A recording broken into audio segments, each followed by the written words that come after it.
Itinatag ngayong araw ang kilusan ng mga bayang banal kung saan pinangungunahan ng mga voluntaryo mula sa mga NGO at mga relihiyosong grupo. Yan ang ulat ni Soo Jin Kim. Hindi magkamayaw ang mahigit 600 volunteers mula sa iba't ibang NGOs at religious groups sa paglagda sa pagtatatag ngayong araw ng Pilipinas Bayang Banal Movement. Nalayong itaguyod ang Moral Recovery Program ni Pangulong Ferdinand R. Marcos Jr. sa pamamagitan ng pagsunod sa rule of law at iba pang democratic practices. Tulad ni Father Antonio Veracruz, bayanihan at pagkakaisa ang hangad niya para sa bayan. Kami ay voluntaring nakikiisa sa layunin ng National Intelligence Coordinating Agency sapagkat nakikita namin na ang ganitong layunin ay bibihira.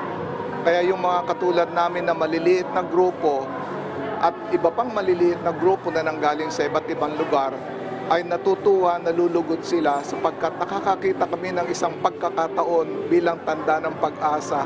Naniniwala si Relisa na pangulo ng isang NGO na ang pananampalataya sa Diyos ang susi sa magandang kinabukasan ng bansa at ng mga Pilipino.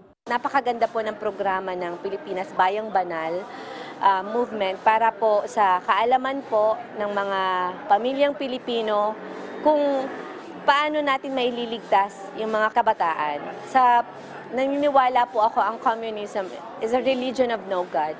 At ang tanging makaka-counter lang doon ay ang ating Diyos, ang ating pananampalataya sa Diyos at ang pananampalataya ng sambayan ng Pilipino na maging banal yung ating bayan. Kasi hindi lang naman po communism Kahit ang kapulisan, kasangga sa pagsusulong ng advokasya ng mabuting pamumuno o good governance at leadership. Ayon sa National Intelligence Coordinating Agency, iba't ibang social at healthcare programs na ang naisagawa.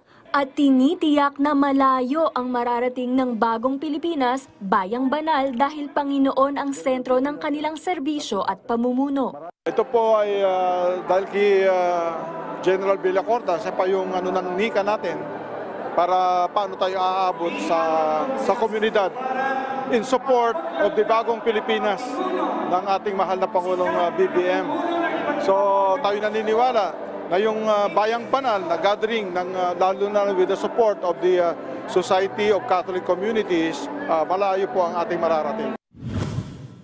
Halos 50 grupo ang nakilahok sa paglalagda ng suporta para sa deklarasyon ng Pilipinas Bayang Banal Movement. Soo Jin Kim para sa Pambansang TV sa Bagong Pilipinas.